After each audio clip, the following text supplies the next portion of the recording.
Pasang Gresur sakit mai ba kan kat sesat nak bisa barang online bagi betul tit ada connection ka penjual atik tom tenang ka pra le khunong ong tata ke pravia no pena hay cái đặt nào thì tăng na bà xong chơi ngọc này bà xong chơi được sao về lịch lấy elle mange du poisson né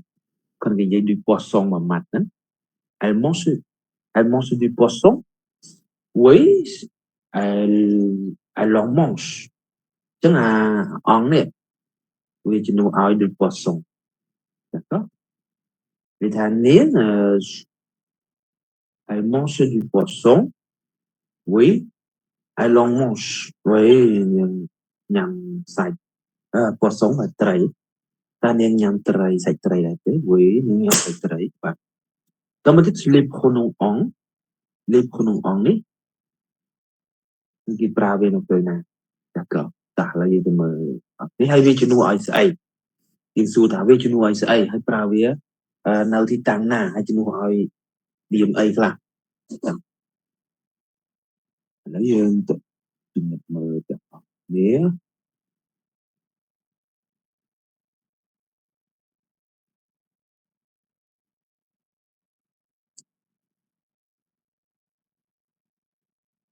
តោះឥឡូវយើងមើលទាំងអស់គ្នា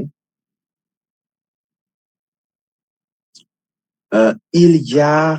de la non pardon il y a de la il y a de la neige partout ប្រែថាតើវាមានព្រិលធ្លាក់គ្រប់អ៊ីលយ៉ាបើថាវាអ៊ីលយ៉ាប្រែថាមានព្រិលធ្លាក់គ្រប់ទីកន្លែងប៉ាក់ទូប្រែគ្រប់ទីកន្លែង la neige ប្រែថាព្រិលធ្លាក់ il y a de la neige partout ថាមានព្រិលធ្លាក់គ្រប់ទីកន្លែងហើយអាពាក្យព្រិលហ្នឹងគ្រប់ទីកន្លែងហ្នឹងគឺជំនួសឲ្យ il en a sur les montagnes ចឹងអាអង្គហ្នឹងគឺជំនួសឲ្យពួកហ្នឹងនេះហើយព្រិលចាប់ពីព្រិលមកណាគេថា il en a គេថាវាមានព្រិលធ្លាក់នៅលើភ្នំ les montagnes បាទមានព្រិលធ្លាក់នៅលើភ្នំ D'accord et ឬក៏មួយទៀតគេថា il y en a គេថា il y en a sur les montagnes ថាមានព្រិលធ្លាក់ច្រើននៅលើភ្នំ il y en a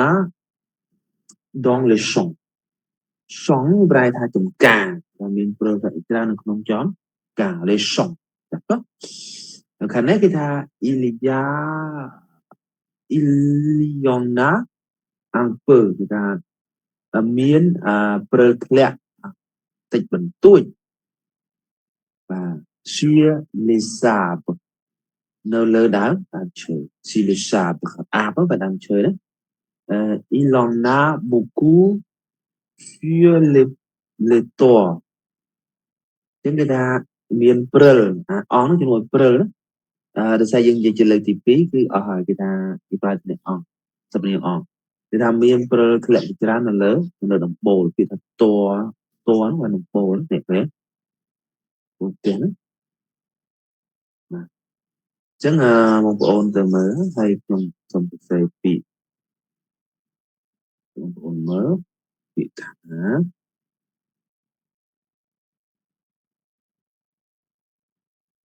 la neige ស្មើលេខស្មើពាក្យថា snow ព្រិលណាបងប្អូន la neige ព្រិល partout នេះប្រែថា everywhere គ្រប់ទីកន្លែងទាំងអស់បាទ la montagne la montagne ស្មើលេខស្មើ mountain ភ្នំជា noun ភ្នំ la montagne d'accord il Ilya nè Wisma Việt der der ich miền và Iona sur nhưng mà bộ một biệt thà sur sur mà biệt thà on dạng đấy nữa đón đón mang đấy mà biệt in rồi đấy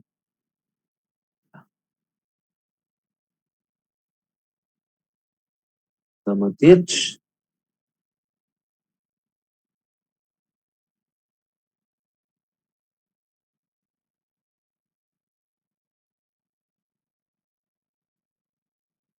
rồi một tiết vòng vồn giật đạn nó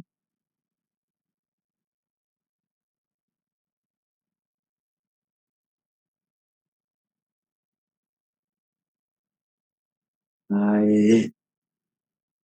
biệt thà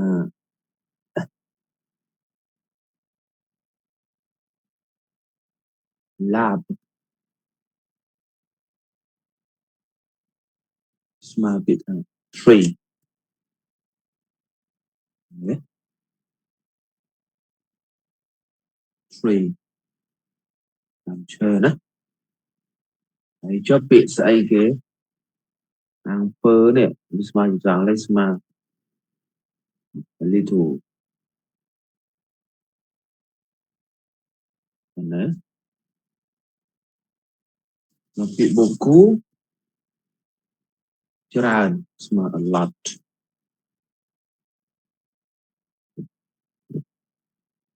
បាទអញ្ចឹងដល់ពេលពាក្យថាយើងបងលើតួស្មើពាក្យថា rough rough បូលណា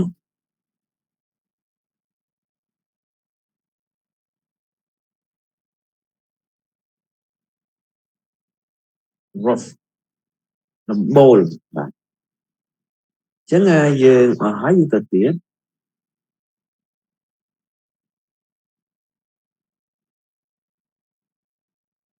នឹងគេប្រែថា on remplace on នេះជំនួស en général en général ជំនួសជាទូទៅ un nom précédé un nom précédé អញ្ចឹង un nom précédé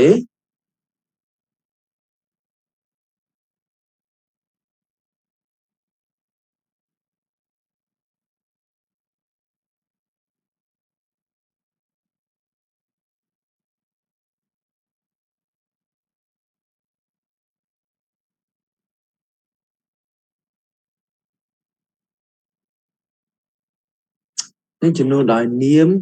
ដែលនាំមុខដោយមានថា on remplace ជំនួសទៅដល់ជាទូទៅជាប្រែនេះ en général ជាទូទៅon ជំនួសដោយនាមនាំមុខដោយ précédé par ណានាំមុខទៅដោយនាមនាំមុខទៅដោយពាក្យអ្នកថា de il se place វាដាក់ devant នៅពីមុខ le verbe កិរិយាសព្ទ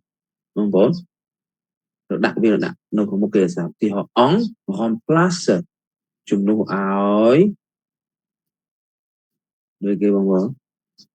ជំនួសឲ្យ les patatifs patatif បាទ les patatif គឺ de នឹងគឺចំណែកផ្នែកហ្នឹងបាទ vous mangez de la salade គឺថាតើអ្នកញ៉ាំ salade ដែរទេ vous mangez វាមានអ្នក de la salade ដល់ពេលឆ្លើយ oui j'en mange អញ្ចឹងអាពាក្យចាប់ពីពាក្យថា salade នេះចាអង្គនេះគឺជំនួសឲ្យពាក្យថា de la salade តើណាគេអត់និយាយ salade មកទៀតទេ de la salade ទៀតទេគឺថា oui j'en mange នេះខ្ញុំញ៉ាំ salade vous buvez du vin គឺថាតើអ្នកញ៉ាំសូរ៉ាដែរទេបាទទៅហើយបានខាងនេះក៏គេឆ្លើយមកគឺថាvous buvez du vin Nên nhầm xài thế oui j'en bois nhầm phật ra đó phật ra đấy chứ ngà ong nè vì chúng nó ở chạp bí đuôi đuôi vàng tờ đấy và nhầm thấy thì sắp tục là đài oui j'en bois và nhầm nhầm phật ra đó vous avez des enfants người ta nhận biên câu này thế oui j'en ai và nhầm biên câu và nhầm biên câu trả ơn đấy oui j'en ai à oui j'en ai và nhầm biên câu đó bên cạnh này máu hay à bố đã bởi này đấy oui j'en ai và nhầm biên đó on est nécessaire même quand la quantité est exprimée ចឹង A គឺសំខាន់ណាស់ដូចនៅពេលដែលបរិមាណគឺត្រូវបាន exprime ក៏បានបញ្ជាក់អញ្ចឹងយកឧទាហរណ៍មកគឺថា il y a 3 chaises គឺថាមានកៅអីចំនួន3 il y a 3 chaises មានកៅអីចំនួន3កៅអីបាទអញ្ចឹងចំនួនហ្នឹងគឺយើងមើល oui j'en oui il y en a 3អញ្ចឹងយើងបញ្ជាក់ចំនួននៅខាងក្រៅ il y en a 3và bên cạnh ấyចំនួន3 il y a beaucoup d'étudiants người taមាននិស្សិតច្រើនដែរទេ oui j'en ai beaucoup បាទមាននិស្សិតច្រើនណាស់ oui j'en ai beaucoup បាទមាននិស្សិតច្រើនណាស់អញ្ចឹងអាអង្គនេះជំនួសមកជំនួសឲ្យនិស្សិតនេះជំនួសមក oui je n'en ai pas beaucoup នេះតែថាទីគេនិយាយថា dites il y en a 3 il y en a beaucoup អញ្ចឹងយើងនិយាយចឹងគេអត់និយាយថាnếu đi tới baគេអត់និយាយ il y a 3ទេណា il y a beaucoup ទេគេអត់និយាយទេណាប្រចាំអានេះគឺមិននិយាយដាច់ខាតមិនត្រូវវ័យក៏ទេនិយាយបែបនេះon utilise on dans les constructions avec deux យើងប្រើប្រាស់ធ្នាក់អង្គហ្នឹងគឺនៅក្នុងការបង្កើតជាមួយនឹងធ្នាក់ដើម vous parlez de votre travail data អ្នកនិយាយពីការងាររបស់អ្នកទេ oui j'en parle souvent ហើយខ្ញុំនិយាយការងារហ្នឹងញឹកញាប់ហ្នឹងចាប់ពីដើហ្នឹងមកយើងលុបចោលអស់ចំនួនឲ្យពីអង្គដាក់ souvent d'accord vous rêvez de votre famille ថាអ្នកសម័យពីគ្រួសាររបស់អ្នកទេ oui j'en rêve ខ្ញុំសម័យរបស់គ្រួសារហ្នឹងតាអញ្ចឹងអង្គហ្នឹងជំនួសឲ្យ de votre famille អង្គមកចប់vous faites de la danse តើអ្នករាំរបាំដែរទេឬក៏តើអ្នករាំតែទេរៀនរាំមែនទេ oui j'en fais ខ្ញុំរៀនរាំតាណាអញ្ចឹងខ្ញុំមានប៉ុណ្ណឹងហើយខ្ញុំបញ្ជាក់ពីស័ព្ទមួយបានត្រឹមត្រូវនៅគេស័ព្ទទី1បងប្អូន votre ស្មើពាក្យថាយកណា votre ស្មើពាក្យយក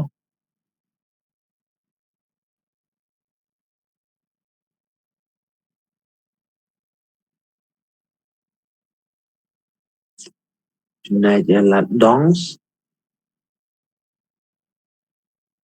ស្មើពាក្យថា dancing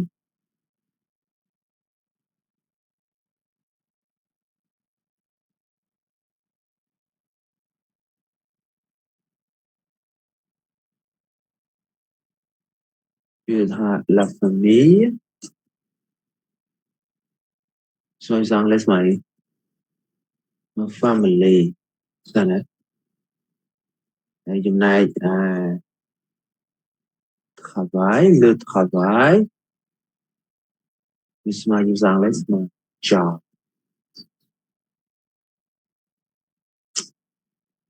souvent souvent Wisma Việt Nam often đấy và nhưng mà étudiant Wisma Việt Nam student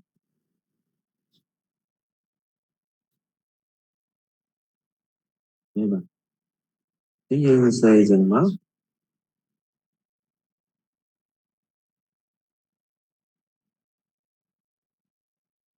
một tiếp cư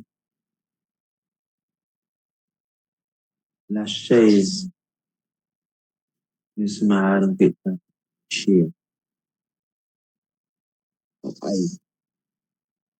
đấy bạn chẳng khi mà Việt Nam